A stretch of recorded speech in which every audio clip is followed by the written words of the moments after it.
Welcome back to the New York Medicaid EHR Incentive Program tutorial series, Attesting to 2020 Meaningful Use in the MyPath system.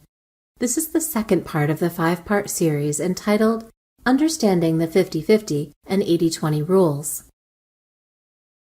This tutorial serves as a guide for eligible professionals or EPs who are participating in the New York Medicaid EHR Incentive Program and are attesting to 2020 meaningful use in the MyPath system.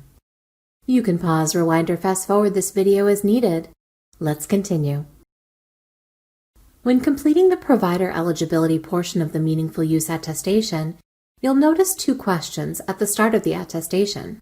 The first question asks, do a combined 50% or more of your patient encounters occur at locations equipped with certified EHR technology?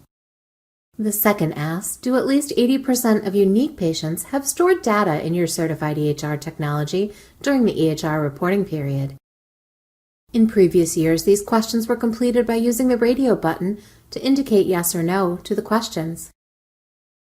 Beginning in 2019 and moving forward, providers were required to complete an additional step by indicating the numerator and denominator for each question to determine if they meet the threshold. Let's take a look at each question and talk about how this information is calculated, starting with question 1. For providers who practice in one location, or at multiple locations that are all equipped with certified EHR systems, this question is simple, since 100% of all encounters would take place at a location equipped with certified EHR. But if a provider practices at multiple locations, and one or more location is not equipped with certified EHR, that will require some additional calculation.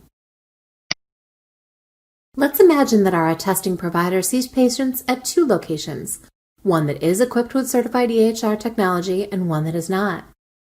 In the numerator field, add the number of encounters, including both Medicaid and non-Medicaid encounters, seen at each location equipped with certified EHRs during the EHR reporting period. Enter the exact number and do not estimate or round the numbers. In our example, our provider saw 757 Medicaid and non-Medicaid patients at the location equipped with certified EHR, so 757 becomes our numerator. Our provider saw an additional 399 Medicaid and non-Medicaid patients at a location not equipped with certified EHR. If we add that 399 to 757 seen at the first location, we come up with our denominator, 1,156. To recap, in our example, the provider worked at 2 locations, one that is equipped with certified EHR technology and one that isn't. During the EHR reporting period, the provider had 757 patient encounters at the location with certified EHR technology. This is the numerator for our equation. During the reporting period, the provider saw an additional 399 encounters at a second location that is not equipped with certified EHR technology.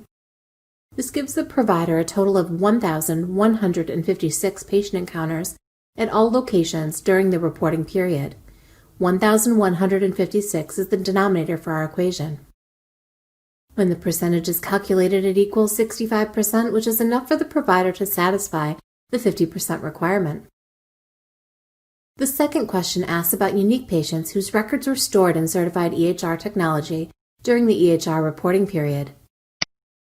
The numerator is the number of unique patients seen by the provider at locations equipped with certified EHR technology during the EHR reporting period whose records were stored in certified EHR technology.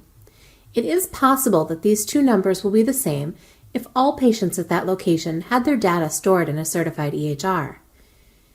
Keep in mind, if a patient is seen by the provider more than once during the EHR reporting period, then that patient is only counted once for this question. Just like the previous question, enter the exact number and do not estimate or round the numbers.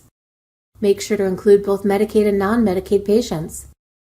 Note that it is possible that the numerator and denominator could be the same if all patients seen at the location have their records stored in the certified EHR. Just like in our last example, the provider practiced at 2 locations during the EHR reporting period. Only one of the locations was equipped with certified EHR technology. The provider saw 631 unique patients whose data was housed in the certified EHR, and this number becomes our numerator. They saw an additional 21 patients whose data is not stored in the practice's certified EHR. 631 plus 21 is 652, which becomes our denominator.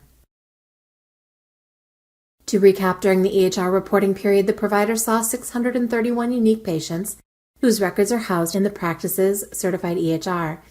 This becomes the numerator for our equation. The provider saw an additional 21 unique patients whose records were not housed in the practice's certified EHR. When we add these additional 21 to the 631 whose records are housed in the certified EHR, we get a total of 652 unique patients seen at locations that are equipped with certified EHR. When the percentage is calculated, it equals 97%.